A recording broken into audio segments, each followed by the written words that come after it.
Gabriela Tavares e eu vim apresentar para vocês a segunda parte da nossa aula sobre o financiamento das ações de alimentação e nutrição.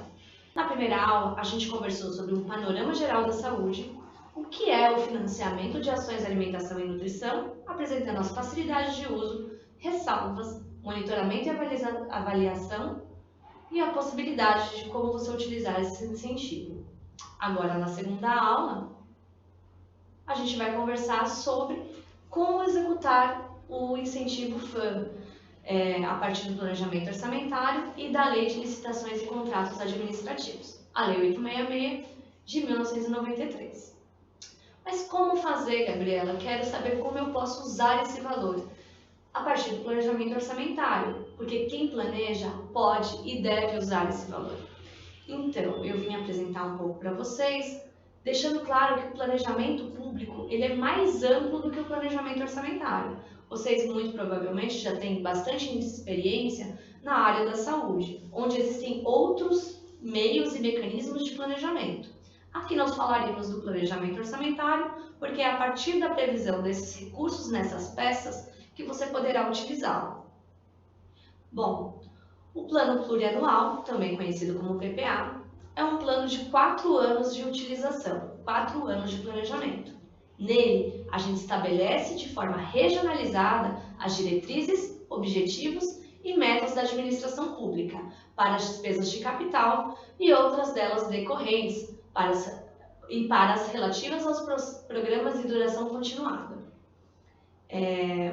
O PPA, portanto, ele é uma ideia de você trazer os programas políticos, os programas de governo para dentro do orçamento.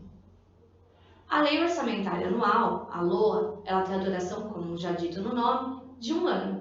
Nessa lei, a gente estima as receitas e fixa as despesas do exercício financeiro, ou seja, a gente aponta como o governo vai arrecadar e como ele vai gastar esses recursos públicos. Seguindo, a Lei de Diretrizes Orçamentárias, ela é muito mais complexa de se pensar, porque é a partir dela que a gente vai definir as metas e prioridades do governo para o ano seguinte, orientando a elaboração da lei anual e bebendo do plano plurianual. Nessa lei, a gente pensa também nas alterações das legislações tributárias, a gente fixa limites para o orçamento de outros poderes. No caso do município, vocês vão pensar muito provavelmente na Câmara dos Vereadores e, se possível, nos tribunais de contas ou outros mecanismos de controle, órgãos de controle. E é nessa lei que a gente também estabelece os gastos com pessoal. Além disso, a política fiscal, os planos de contingenciamento dos gastos, as transferências de recursos quando necessárias para entidades públicas e privadas, bem como a política monetária. Quais são os prazos e as relações entre essas peças orçamentárias? Bom, o PPA dos municípios ele já está entregue, já está vigente. Ele é feito normalmente, ele é feito no primeiro ano de gestão do governo eleito. Ele tem que ser entregue até o final do mês de setembro do primeiro ano e ele é aprovado até dezembro, assim como a LOA. Então eles vão andando juntos, o PPA e a LOA. O PPA faz um plano de médio prazo e a LOA te conta como você vai alocar esses valores, como você vai definir as receitas e as despesas. A LDO ela tem um prazo diferente, você tem que entregá-la até o dia 15 de abril de cada ano.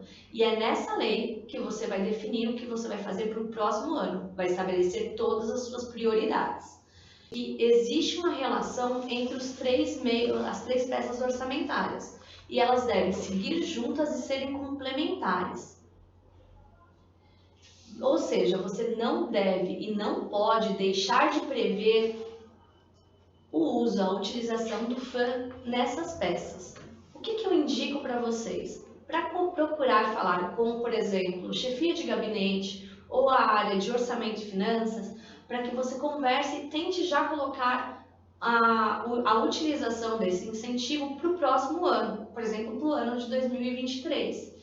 Normalmente, as leis orçamentárias dos municípios em geral, elas são leis bastante amplas, onde não existe uma descrição muito específica de cada item. Então, como há uma margem de interpretação, muito provavelmente vocês conseguirão garantir a previsão do uso do FAM para o ano de 2023, a partir da LOA. Então, fica de olho nos prazos. Aqui eu vou apresentar um pouquinho para vocês como prever o FAM dentro do orçamento. Muito provavelmente você, gestor público, não vai precisar entrar neste detalhe dessa especificação. Mas, se necessário, com a ajuda da sua área orçamentária e financeira, você vai ter que fazer algumas caracterizações dentro dos números orçamentários para definir como e onde você vai utilizar esse valor. Então, a gente trouxe aqui como exemplo se vocês quiserem utilizar o FAM para a contratação de uma consultoria.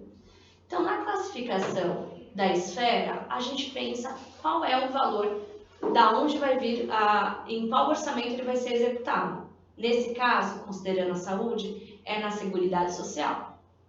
Como a classificação do órgão, a gente tem que responder a seguinte questão: quem é o responsável por fazer essa política pública? No nosso caso fictício, seria a Secretaria da Saúde e colocamos como um nome genérico a coordenação ou coordenadoria de nutrição e alimentação. Classificação funcional. A pergunta que vale aqui é: em que área de despesa a ação governamental será realizada? Colocamos aqui a Secretaria da Saúde e como uma subfunção a área de nutrição e alimentação. Estrutura programática. Colocamos um programa fictício, como ações de alimentação e nutrição no âmbito da atenção primária. Ou seja, veja que o programa, normalmente, ele é colocado de uma forma bastante genérica. E dentro deste programa, você pode ou não colocar o incentivo do FAM embaixo dele para você conseguir executá-lo. A descrição da ação, colocamos como ação a formação de servidores públicos, mais uma vez no caso fictício, e a descrição, a contratação de uma consultoria para esse apoio. Como subtítulo, a gente colocou os servidores e a população atendida, pensando que eles serão os beneficiários desse gasto. Natureza de despesa, ela já é descrita e definida dentro da portaria. Ela é uma despesa corrente, custeio e a aplicação tem que ser direta. O que é uma aplicação direta? Você, por exemplo, não vai passar para a autarquia executar, ou para uma empresa público-privada, ou para algum tipo de parte da administração pública que não é feita de forma direta, que não faz parte direta do executivo. A identificação do uso é que não existe uma contrapartida neste caso. Você não precisa fazer uma contrapartida nem de resultados, nem de recursos para utilizar o FAM. A fonte do recurso é uma fonte federal, que é o repasse feito pelo governo federal, e o valor disponível é o valor descrito na portaria. O que é importante destacar aqui? Que a portaria, por sua vez, ela não é publicada sempre no início do ano. Ela é sempre lá para os meados de maio, abril, existiram momentos que elas foram mais para o final do ano. Então, você precisa prevê-la no começo do ano. Minha sugestão é que você use como base a portaria anterior para garantir a abertura desse projeto na lei orçamentária, para a partir de então, quando vier o repasse, quando vier a aprovação desse recurso e ele cair na conta, você poder utilizá-lo. E agora, como executar? Como eu disse, o recurso ele não cai sempre no começo do ano, ele cai a partir da aprovação dessa portaria, e que nem sempre ela é colocada sempre nos mesmos meses, aprovada nos mesmos meses, independente do ano.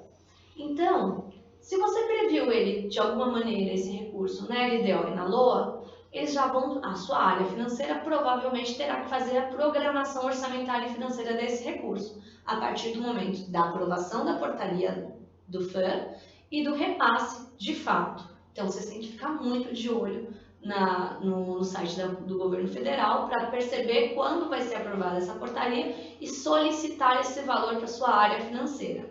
Então, oriente-se sempre internamente com os responsáveis. A partir da definição da sua equipe, de como vocês utilizarão esse valor, seja para compras ou para contratação de serviço, você utiliza e conversa com a sua área responsável e utiliza os trâmites definidos na 8666, e já solicita, a partir da junção e instrução dos processos administrativos, a reserva do recurso, o repasse do recurso, a contratação e, por fim, o pagamento.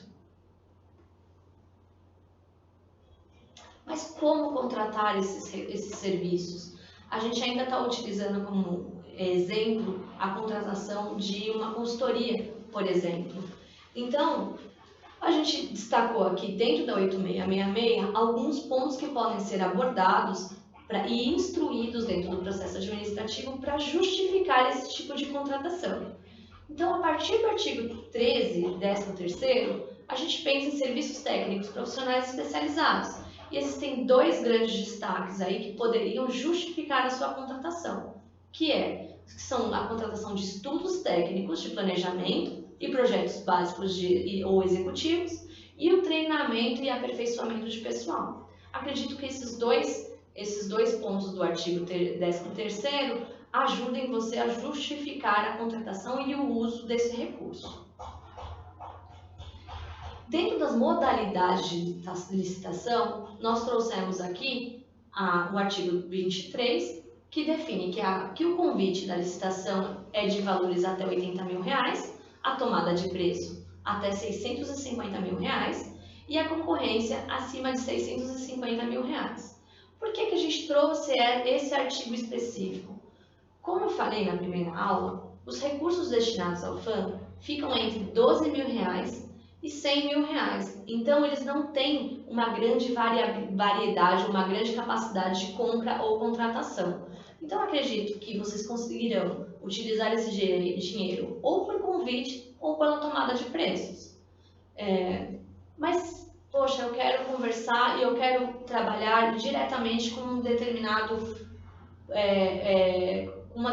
consultoria, com determinada compra. A gente tem a dispensa de licitação, definida pelo artigo 24, que fala sobre a possibilidade de você contratar sem a necessidade de licitação, compras e contratações até de R$8 mil. Ou seja, você não precisa fazer cotação ou tomada de preço nesse tipo de contratação, desde que você que seja uma parcela única, não contínua, de até R$8 mil. Uma outra forma de contratação é a partir da inexigibilidade de licitação, quando você define que não existe no mercado qualquer outra empresa que possa te oferecer o serviço daquela qualidade ou com aquela formação técnica. Então, a gente trouxe aqui o artigo 25, que é inexigível a licitação quando houver inviabilidade de competição, em especial para a contratação de serviços técnicos enumerados lá no artigo 13º, de natureza singular, com profissionais ou empresas de notória especialização, vedada a inexigibilidade por serviços de publicidade e divulgação. Existe a necessidade de você justificar que existe uma notória especialização dessa contratação, onde os profissionais ou empresas têm um conceito já instituído, já institucionalizado no campo da sua especialidade, reconhecido entre seus pares e que tenha um desempenho anterior superior, estudos, experiências, publicações, organização, aparelhamento, equipe técnica ou de outros requisitos relacionados com as suas atividades. Permita inferir que essa contratação ela é essencial e indiscutivelmente adequada à sua necessidade. Veja que é muito importante que a justificativa seja feita junto com a área jurídica, mas que você tenha a parte técnica de justificativa da necessidade dessa contratação muito bem estruturada. A partir de uma boa estrutura e justificativa técnica, você consegue conversar com a sua área jurídica e com a sua área de compras qual é o melhor caminho para a contratação. Sobretudo, vocês precisam considerar o valor disponível. Eu acredito que tenha sido isso por hoje. Eu agradeço muito a companhia de vocês. Até a próxima!